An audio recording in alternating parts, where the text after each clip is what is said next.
নমো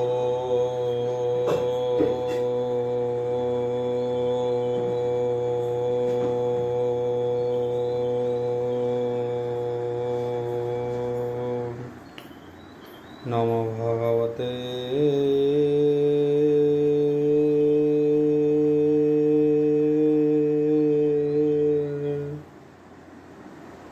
বাসুদেবায়।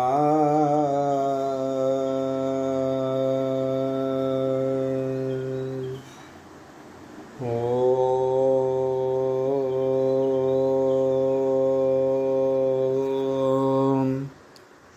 নমো ভগবতে বাসুদেবায়।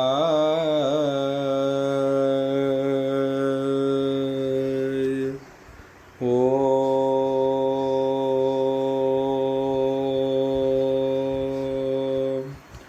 যথা মঙ্গলাচরণ বাগীশয়স্য वदने लक्ष्येषु च वाक्यसि यस्य ते हृदय वसति तन्नृसिंहं भजे विश्व सर्वदिवा लक्षणं श्रीकृष्णाख्य परध्याम जगद्धाम नमामि तत् माधव माधव वैश्य सर्वसिद्धि विनायते वन्दे परस्परत्यं परस्परं प्रियलोकं मूकं करति वाचलं पंगु लंघयते गिरि यत्कृपाहतमः वन्दे परमानन्दः माधव जो ब्राह्मण रुद्रेणं तु स्तुतन्ति दैवस्तव देवसङ्गपद पश्यन्ति जो समज्ञा ध्यान वसते गदगदे मनसा पश्यन्ति जो योगिना यस्ते न बुद्धिसुरासुरगण देवायस्तु ते नमः नारायणं नमस्कृत्यं नरचैव नरोत्तमं देवी सरस्वती व्यासं ततोजयमुदीरयेत् निर्गलं कल्पितं फलविमुखाभिद्रव्ययुक्तं पिबतं भागवतं रसमलयं प्रभुम्।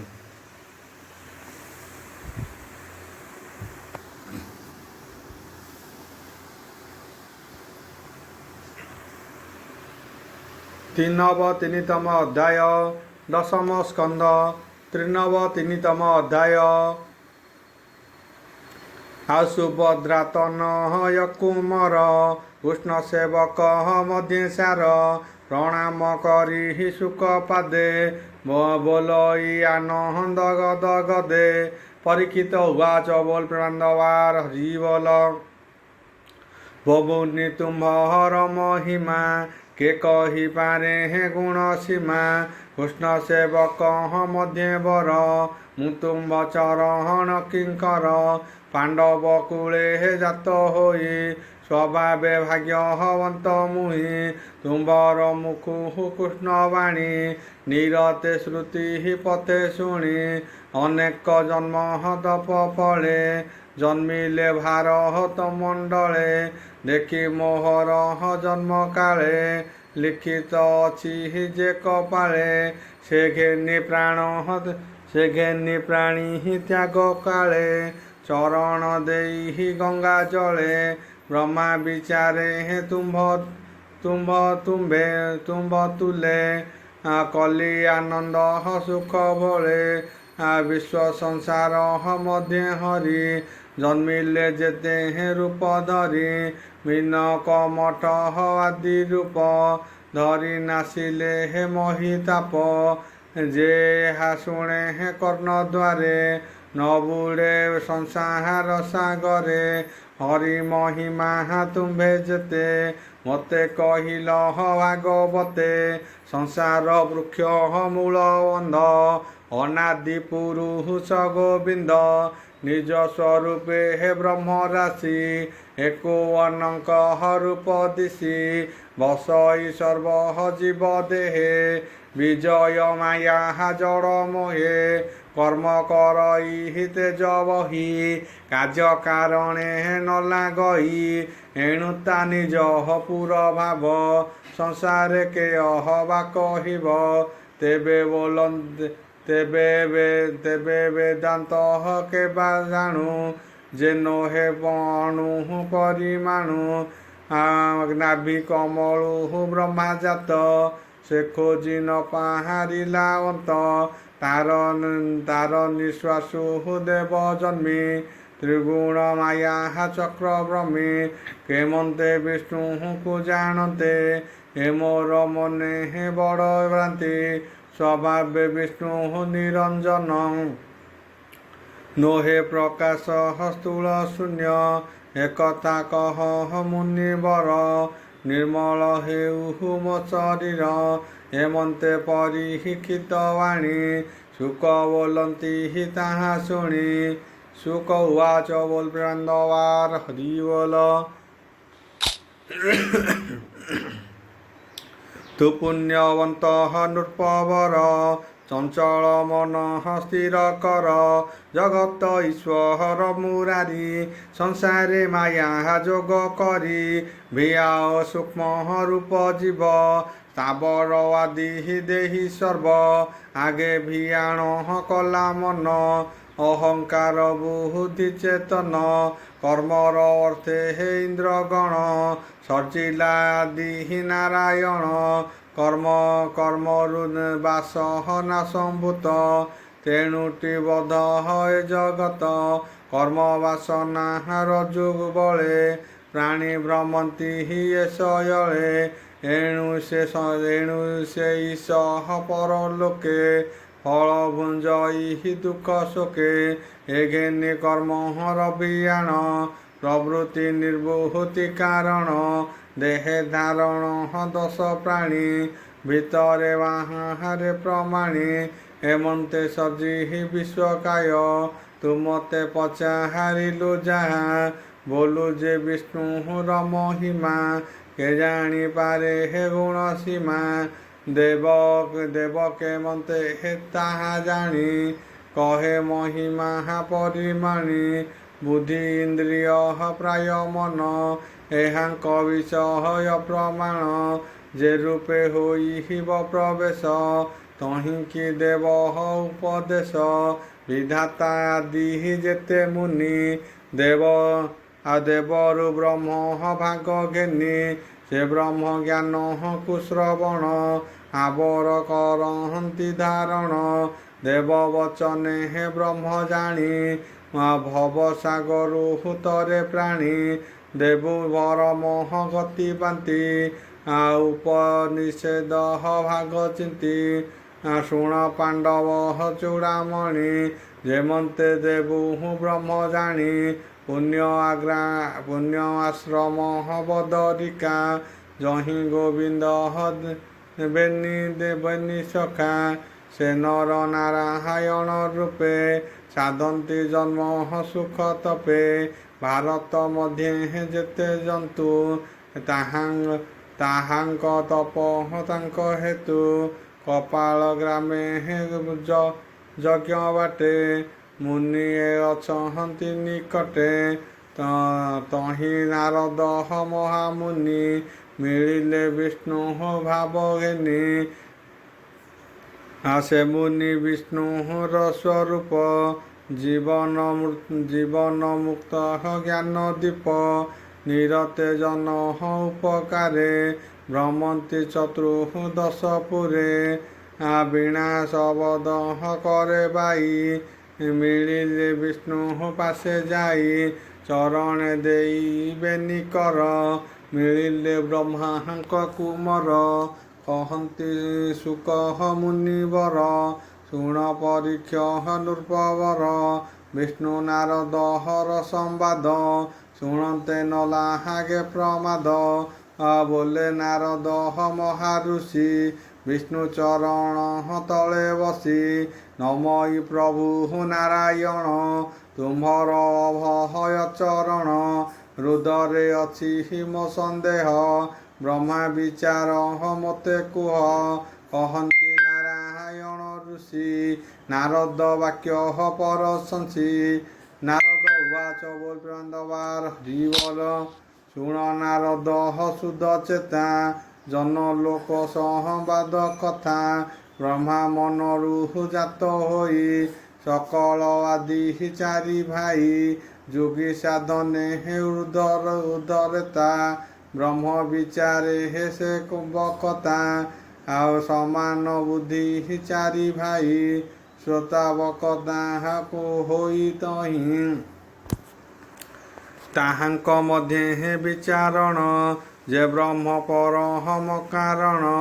ସେ ବ୍ରହ୍ମ ବିଚାର ସୁକତେ ତୁମ୍ଭେ ନଥିଲ ଜନ ଲୋକେ ଅଗାଧ ଜଳେ ତେଜ ଦୀପି ବିଷ୍ଣୁ ଶୟନ ମହାସର୍ପେ ଦେଖିବା ପାଇଁ ହିଁ ତୁମ୍ଭ ଗଲା ସେ ଘେନି ସେ ଲୋକ ନଥିଲା ତୁମ୍ଭେ ଗଲାରେ ହେ ପ୍ରଶ୍ନ ହୋଇ ଶୁଣିଲି ନ ଜନ ଲୋକ ମୁହିଁ ନାରଦ ଉବାଚ ବୋଲ ପ୍ରେମାନନ୍ଦବାର ହରି ବୋଲ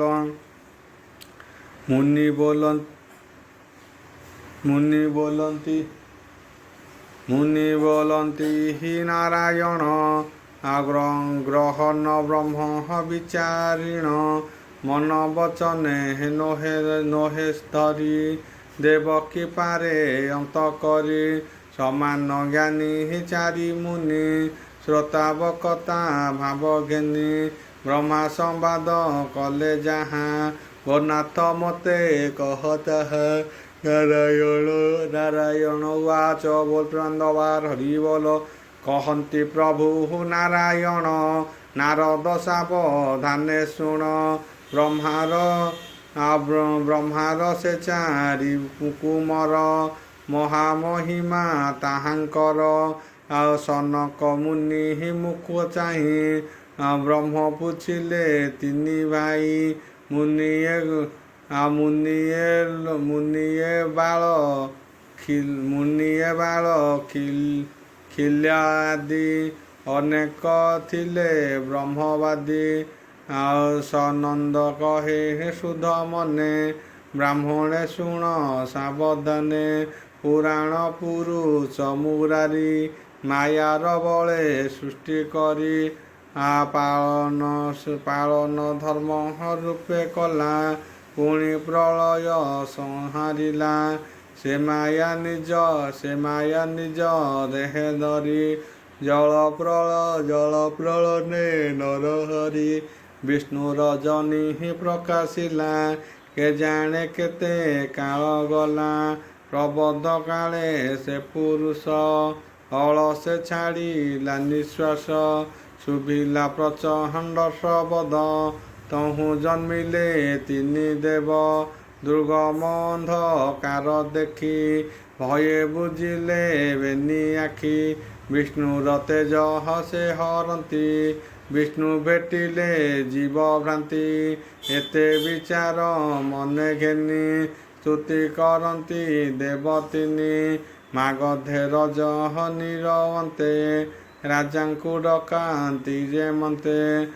ଦେବଗଣ ଉବାଚ ବୋଲ ପ୍ରେମାନନ୍ଦବାର ହରି ବୋଲ ପ୍ରଥମେ ଜୟ ସ୍ତୁତି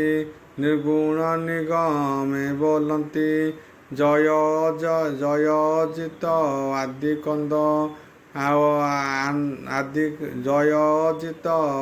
କନ୍ଦ ଆଦି କନ୍ଦ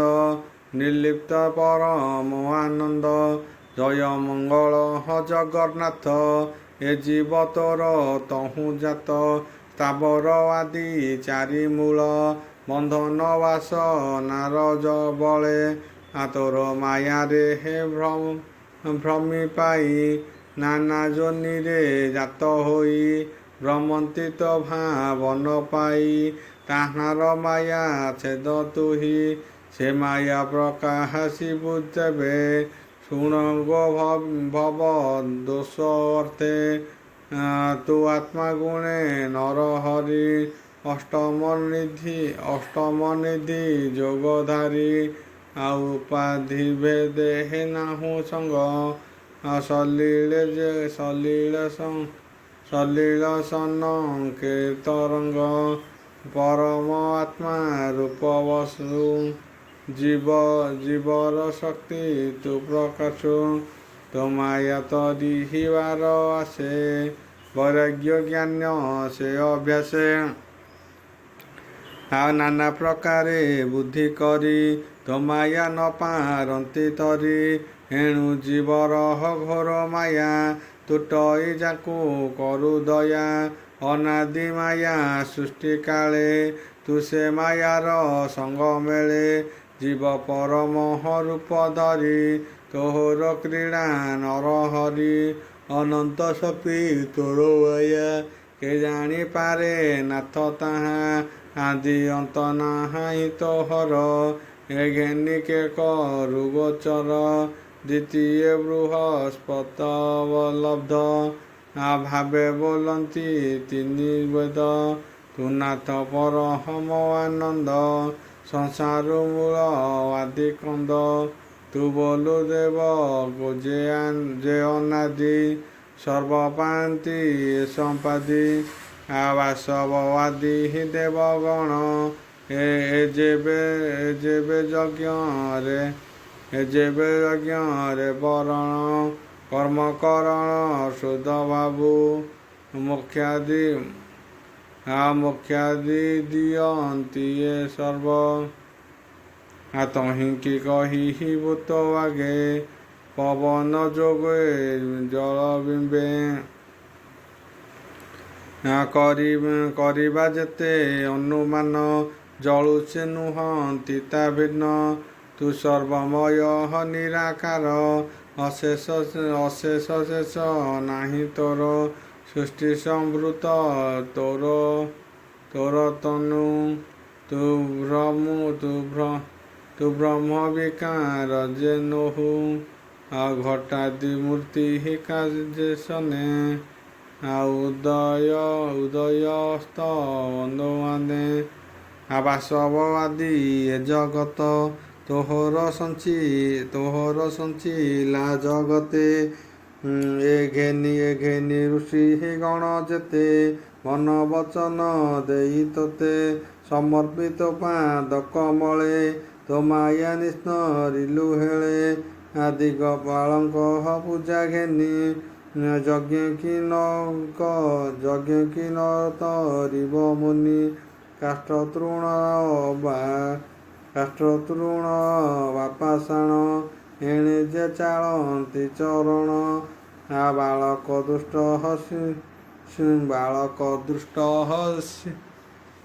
ବାଳକ ଦୁଷ୍ଟ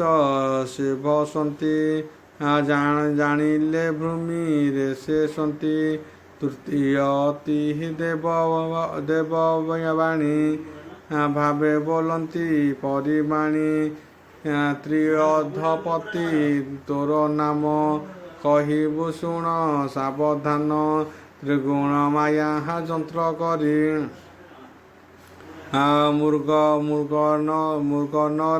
ମୃଗ ନଚାଇ ନରହରି ଏଣୁ ତ ତ୍ରିଅଧିପ ନାମ ଶୁଣ କହିବି ଗୁଣଗ୍ରାମ ଆଦ୍ୟ ଯେ ମୃଗ ଅନ୍ୱେଷଣେ ତାହାର ଅର୍ଥଟି ଭ୍ରମଣେ ସେ ଭ୍ରମ ଅଛି ଯାର ତହିଁ ଏ ଘେନି ମୃଗ ସେ ବୋଲାଇ ଅଶେଷ ଯୋନି ମଧ୍ୟ ଥାଇ ଜୀବ ଭ୍ରମୟୀ ଦେବ ବହି ଏଣୁ ଏ ଜୀବ ମୃଗ ନାମ ଯେଣୁ ନିରତେ ତାର ଭ୍ରମ ତ୍ରିଗୁଣ ସତ୍ୱ ରଜତମ ହେମନ୍ତେ ଯନ୍ତ୍ର ଅନୁମାନ ନାନା ବିଷୟ ଦିବ୍ୟମାନେ ଜୀବ ନାଚଇ ସାବଧାନେ ଏଣୁ ତ୍ରିଅଧଃ ବୋଲାଇ ଯେ ଯନ୍ତ୍ରେ ଜୀବ ପୁନଚାଇ ହେମନ୍ତେ ଦେବ ଅନୁମାନି ପୁଣି ବୋଲନ୍ତି ଭାବ ଘେନି ସଂସାର ସୁପଣ୍ଡିତ ପ୍ରାଣୀ ତୋ ଅନୁମାନେ ତୋତେ ଜାଣି ତୋ କଥା ଅମୃତ ସାଗର ଅଶେଷ ପାପୁ ଯହିଁ ଦୂର ସେ ଜଳେ ମନ ବୁଡ଼ାଇଲେ ନ ଲାଗେ ତାପ ତ୍ରୟ ଭଲେ ତୋ ନାମ ମହିମାଏ ମନ୍ତ ତୋ ରୂପେ ତରିବନ୍ତ ଯୋଗୀଏ ବସି ଯୋଗ ସାନେ ଆଉ ଅଖଣ୍ଡାନନ୍ଦ ରୂପ ଧ୍ୟାନେ ଅନ୍ତଃକରଣେ ତାହା ଧରି ତେଜିକାମାଦି ଅଷ୍ଟଗରି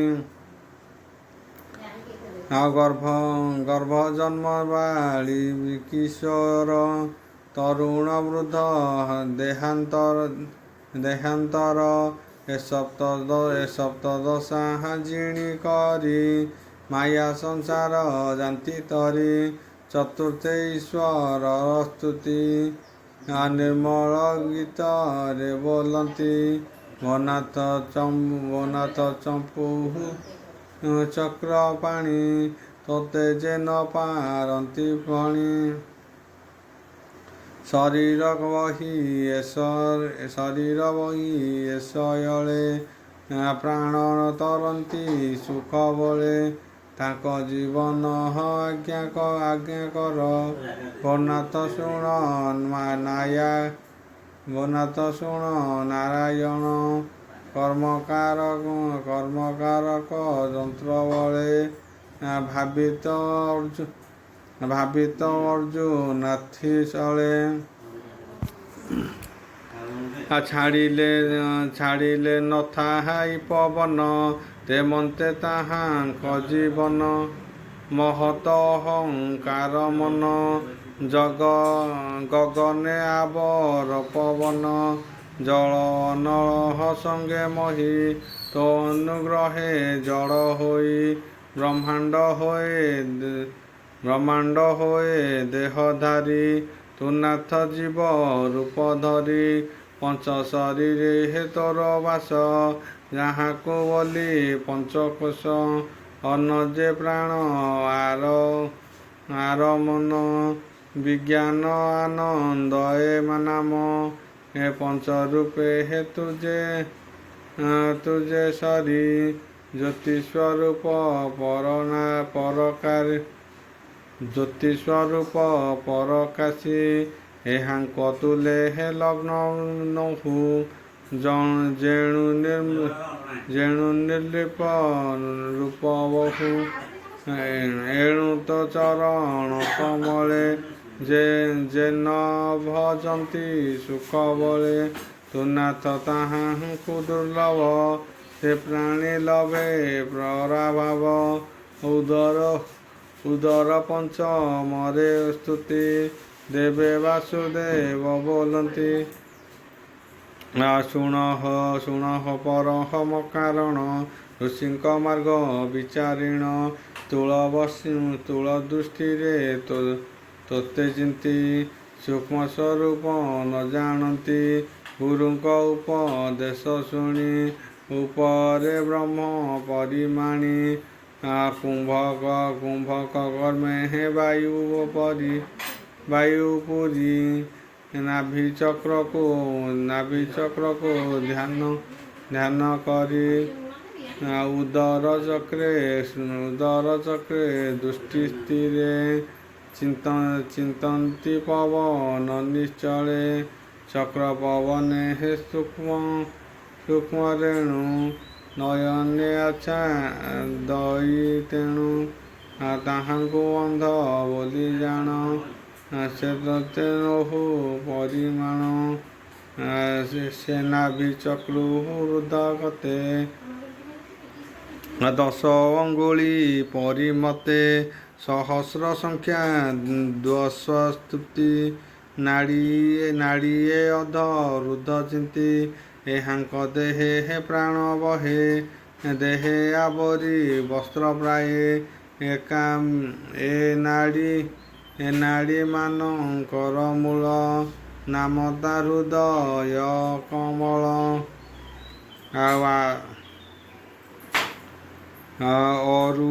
ଅରୁଣ ବଂଶେ ହେ ଯେତେ ମୁନି ତାହାଙ୍କ ଗୁରୁ ଶିକ୍ଷା ଜ୍ଞାନୀ ସେ ତତେ ସୂକ୍ଷ୍ମ ରୂପେ ଚିନ୍ତି ହୃଦର ଧ୍ୟାନ ସେ କରନ୍ତି ଭନାଥ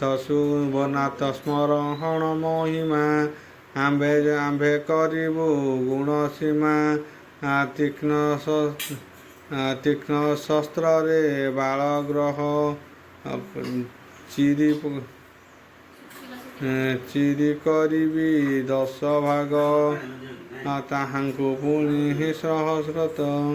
ଚିରି ଗଣିବ ଏକ ତହିଁରେ ଏକ ଭାଗ ସମ ସୂକ୍ଷ୍ମ ସୂକ୍ଷ୍ମ ବୋଲଇ ତାର ନାମ ତହିଁ ଯାହାର ମନ ରହେ ତା ତହୁଁ ଅଧିକ ବୋଲାଏ। ଏ ଦୁଇ ଚକ୍ର ଭେଦ କଲେ ସମୁନ୍ୟ ରନ୍ଧ୍ରେ ଯୋଗ ବଳେ। ମାଗଣା ସୂକ୍ଷ୍ମ ମାଗଣା ସୂକ୍ଷ୍ମ ରନ୍ଧ୍ର ପଥେ ବନ ପବନ ହୃଦଗତେ। ଶିରେ କମଳେ ଯେବେ ମିଶେ ତା ରୂପ ତାହାକୁ ପ୍ରକାଶେ। ଛାଡ଼ଇ ଭୟ ଭ୍ରାନ୍ତି ସେ ଯମ ମୁଖେ ନ ପଡ଼ନ୍ତି। ସାତ୍ତ୍ୱିକ ବିଚିତ୍ର ଅଷ୍ଟମ ଦେବେ ବୋଲନ୍ତି ଗୁଣଗ୍ରାମ। ତୋର ସଞ୍ଚିଲା ନାନା ଯୋନି ତୁ ତହୁଁ ଜୀବ ରୂପ ଘେନି। ବସାଇ ବଳେ ଉଚ୍ଚ ନିଚ ଏଣୁ ତୋରୁ ପଞ୍ଚମ। ପଣୁ ପ୍ରମାଣେ ସୂକ୍ଷ୍ମ ସ୍ଥୂଳେ ରୂପ ପ୍ରକାଶୁ ମାୟା ବଳେ। କାଷ୍ଠ ପ୍ରମାଣେ ଅଗ୍ନିଜନେ ଜ୍ୟୋତି ପ୍ରକାଶେ ସ୍ଥୂଳ ସୂକ୍ଷ୍ମେ। ଏ ନାନା ଜ୍ୟୋତି ଯେତେବେଳେ ବିନାଶ ହୁଅନ୍ତି କର୍ମ ବେଳେ। ତୁ ଏହା ରହୁ ଅବସାନେ ଘଟ ନିବାସେ ଚନ୍ଦ୍ର ଜେନେ। ହେମନ୍ତେ କରିହି ଅନୁମାନ ଯାର ପ୍ରକାଶେ ଦିବ୍ୟ ଜ୍ଞାନ। ତ୍ରୈଲୋକ୍ୟ ସତ୍ୟ ତାହାଙ୍କର ସେ ତୋତେ କରନ୍ତି ବିଚାର। ତୋର ବିଚାର ବିହାର ଆତ୍ମା ସୁଖେ ପ୍ରକାଶ ହୋଇ ଉପଲୋକେ। ମିଥ୍ୟା ପ୍ରକାଶ ଏହା ଜାଣି ଆତ୍ମା ସ୍ୱରୂପେ ପରିମାଣି। ଏ ସର୍ବ ଛାଡ଼ି ତୋ ଚରଣେ ପଶନ୍ତି ଅଭୟ ଚରଣେ। ତୋ ରୂପ ଏକ କରେ ରସି ପରମ ଯମ ସାଧି ପରମ ଜନ ଧ୍ୟାନେ ମିଶି। ସୁକୃତ ସ୍ତୁତି ଶପଥମେ ବିଷ୍ଣୁକୁ ବୋଲନ୍ତି ନିରମେ। ହଉ ଅନନ୍ତ ପ୍ରଭୁ ହେ ଅଚ୍ୟୁତ ତୋର ସଞ୍ଚିଲା ଏ ଜଗତ। ମାୟାର ବିଆହାଣ ବ୍ରହ୍ମାଣ୍ଡ ଅଶେଷ ରୂପ କରୁ ପିଣ୍ଡ। ପୁଣି ଏ ପଞ୍ଚ ପ୍ରକାଶ ବାସନା ଅନ୍ତେ ହୋଇ ନାଶ। କର୍ମ କରୁଥିଲେ ଜୀବ କାହୁଁ ତୁହି ସେ ଅବଶେଷ ତହୁଁ।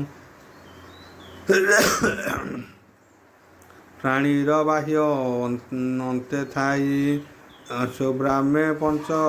କୋଶ ବହୁ। ଘଟକୁ ଥୋଇ ଜେହ୍ନେ ନୀର ପୁରଇ ଭିତର ବାହାର। ଅଶେଷ ଦେହେ ନାରାୟଣ ଏ ପିଣ୍ଡ ହୋଇ ତୋହର ଭିଆଣ। ଓಂ ଭୂର୍ଭୁବଃ ତସ୍ୟ ବିତୁର୍ବରେଣ୍ୟଂ ଭର୍ଗୋ ଦେବସ୍ୟ ଧୀମହି ଧିୟୋ ୟୋ ନଃ ପ୍ରଚୋଦୟାତ୍। ଶାନ୍ତି ଶାନ୍ତି ପୃଥିବୀ ଶାନ୍ତି।